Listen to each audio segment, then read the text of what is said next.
I finish up this story of mine and tell it, and I figured I might as well do it while I have some time. Washing my car before I put it away here for the winter. It's actually freaking filthy, and although I'm kind of getting into these wheels a little bit, they're nearly not as good as I normally get them, but I'm planning on powder coating them come spring, so any new tires too, I'll get that done at the same time. But what I'm here to talk about is the good old situation with my Nitro 200 and why I needed to rebuild the entire engine. And to do that, we'd have to go way back to September, end of September. Had a normal flight, finished, and I was post-flighting the motor. I noticed some residue, oil buildup on the crankcase that just doesn't seem right. And I remember when taking my course down at Aviator, John had was flying the original prototype Nitro 200 that they originally, the first import to the US at least. And one of his problems that he had early on was a cracked crankcase in about the same area. So I kind of got suspicious and decided to give that a good clean up around the area and inspect it, and lo and behold, it was cracked. So I called out the Aviator PPG and I let the guys know what was going on, sent them pictures, confirmed it with them, and they said, okay, yeah, we're gonna send you out a new crankcase, but it has to come from Poland. And all in all, that took a good long time, but it was under warranty. Had the motor for about maybe 5 months, 4 or 5 months at that point. But they hooked me right up. I got the new crankcase in, and I'll be showing pictures of that right now on what that looked like. One of the details I noticed on the new crankcase was that it actually it was redesigned. It actually had an extra rib underneath one of the head bolts. So completely under warranty. As you can see in the picture, they sent me an entirely complete crankcase, and I didn't have to split my own. I just basically had to take the cylinder head off, the carburetor, the exhaust. I'll be using all those over again. But the internals wise, everything would be new from the piston down, which was pretty nice. I actually didn't expect that at first. So I'll just let this video continue on to the rest of the story here. We're going back into the past right now, so enjoy the story as it goes here. I'll let it unfold for you. So I am a little bit car detail obsessed myself, and just to go off on a little tangent, in case anyone's wondering, the products I use are from Ammo NYC, and if you have not ever gotten yourself into detailing at this point and you're interested in cleaning cars and keeping your possessions nice, check out Ammo NYC, his YouTube channel and his website, because that guy has done a lot for the car community as far as detailing goes. His products are expensive. His name's Larry Casilla, but I highly suggest it. This baby I'm probably going to get ceramic coated next year, and for anyone that's even owns a vehicle, if you're not interested in detailing, still look into ceramic coatings because they've kind of revolutionized how you take care of your car. But buyer beware. Some of the more extreme coatings, if they're not installed properly, can really damage your paint. So just a heads up on that. Little insight on taking care of vehicles, but get back to it. Finish off here because this thing's filthy. Say hello to my little friend.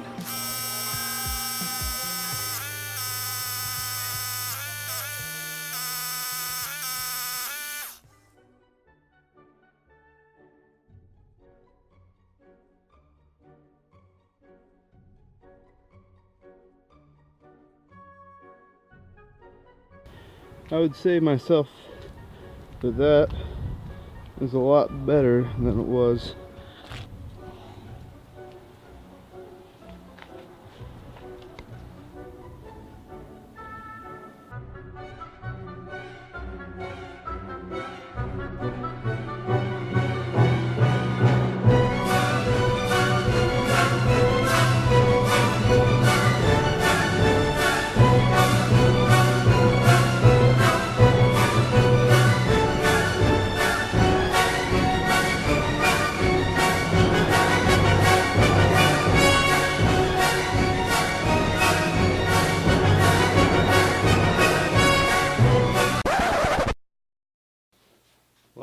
wanted to keep the stop motion fun going. I'm just gonna get up close to show what's going on. Let me switch out the lens. Alright, this is gonna be a bit of a pain in the ass, but this is the cylinder head, and if you look in here, you can see that the coating of the cylinder is actually worn off. These coatings, I don't know if it's pronounced Nicosil or Nicosil, but it's a nickel alloy coating that they put on cylinders and re-hone out. You can look on the top side of the cylinder here, hopefully, is nice crotch hatching of the honing. This is what you're supposed to see. It helps oil get in the grooves and lubricate the cylinder up and down. Underneath where that defect is now, the scoring is straight up and down, and it's really deep. I can feel that big time. And it's actually bad enough to where you can see where the piston stops on the bottom of its stroke. You can see the whole range, whereas on the other side, you can't see that. It's just straight honed in good condition still. There's actual scoring on the bottom of the piston. So that's shot as well. So not out of the woods yet. As soon as I found this, I messaged Eric and Kyle down at Aviator, let them know what was going on, sent them pictures. And it was, yeah, immediate agreeal that that's not right for motor. It's 10 hours and has been operated properly. So they are sending me a new head, piston. Well, not the head, the cylinder and the piston they're going to send in. I'll reuse my old head. It'll come with the wrist pin and the rings on the end there. But at the end of the day here, I'm going to have a pretty new freaking engine. Alright, game plan from here. Like I said, new cylinders on the way. Got to clean up the old head here. The exhaust is going to be reused, starter.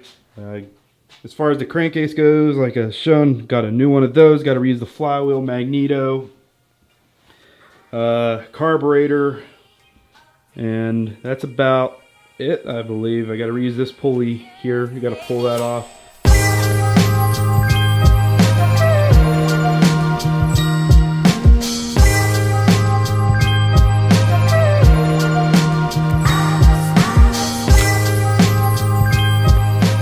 By the way, if you were wondering, yes, I did have to turn a bolt and stop with every frame. Come out, take a picture, go in, turn it, come out, take a picture. So, patience is something that I do have.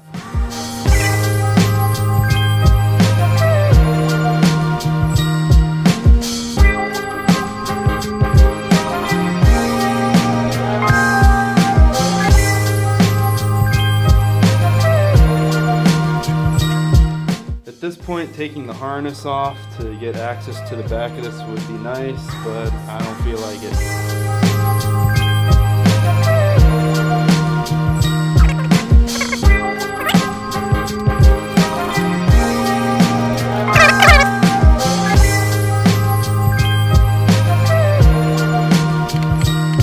Hello, darkness, my old friend.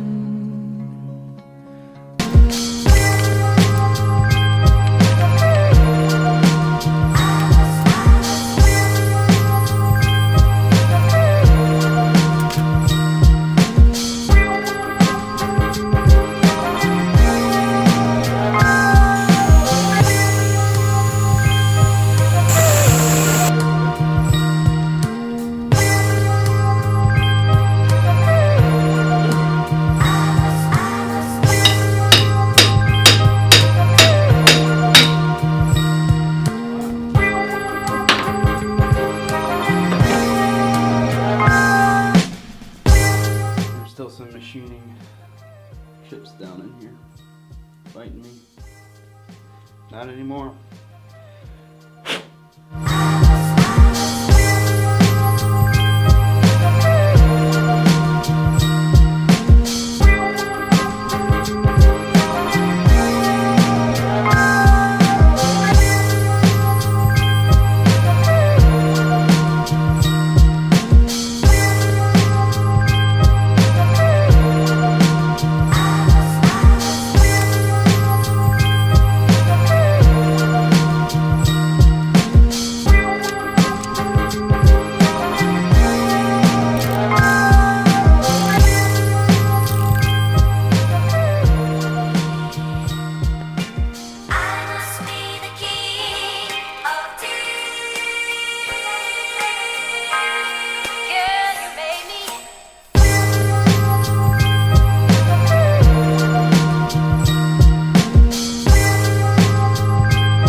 installed in that side, but not that side.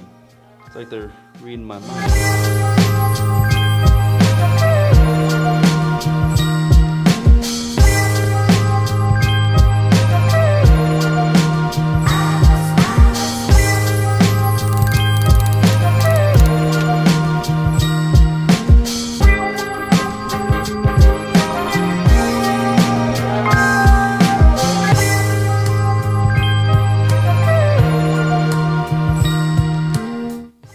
So I finished cleaning the head, and not absolutely perfect, but you know what? Just remember next time someone's installing cabinetry at your house or something, that perfection's a figment of the imagination, so that'll do.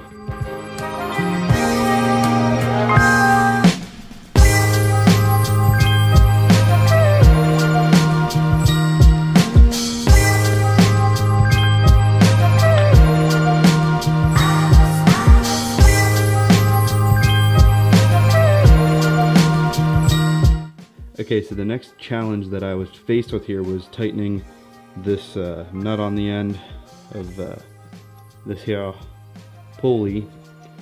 So I messaged Kyle about it and asked him. He said to sandwich a Allen wrench between the coil and the crankcase. I was thinking, well, I got this all sealed up back here, so how would I do that?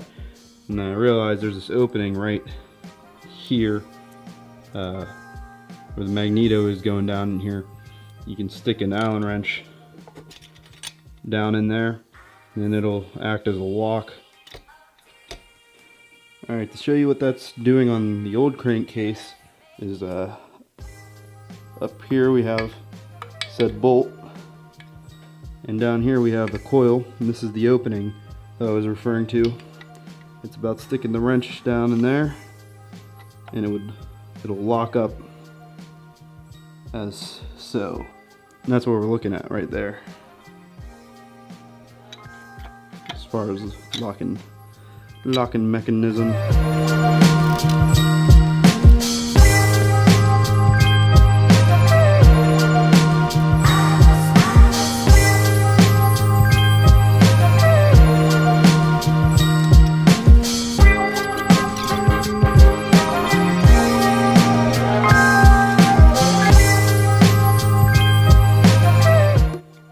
Is paramotor an instrument? Alright, update. The motor's not completely back together yet. I'm actually missing an exhaust gasket, but I'm packing and getting ready to go down to Flight Fest South, leaving tomorrow night for that.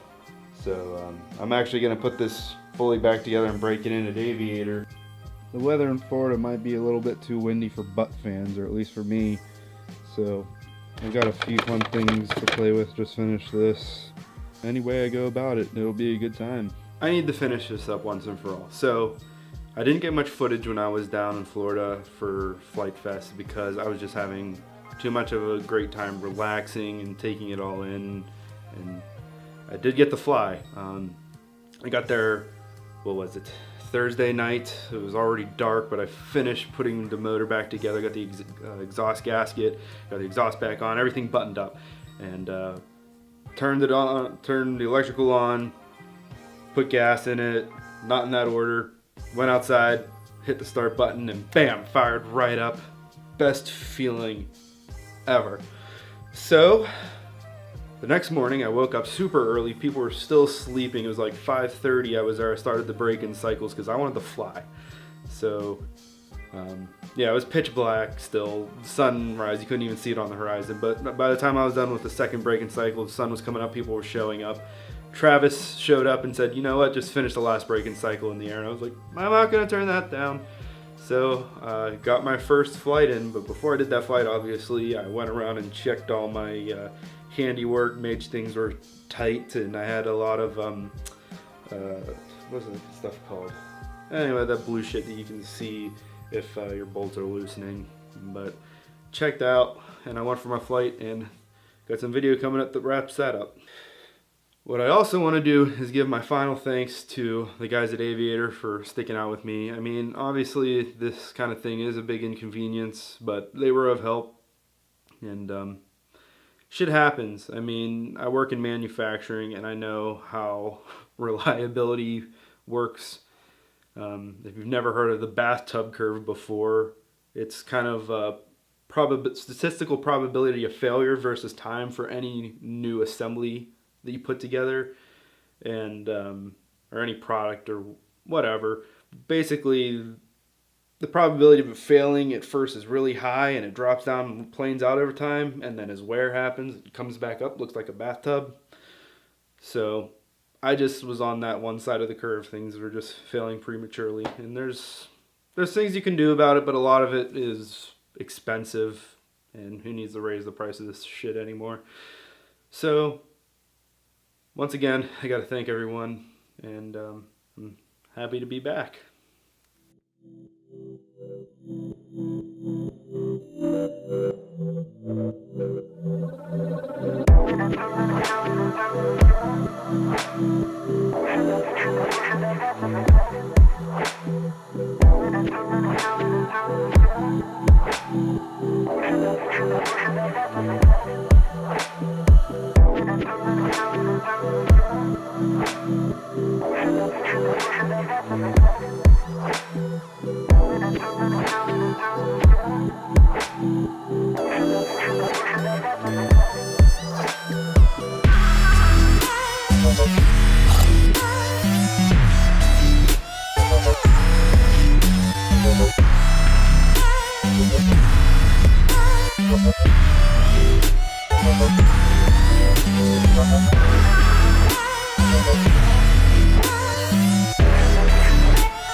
Well,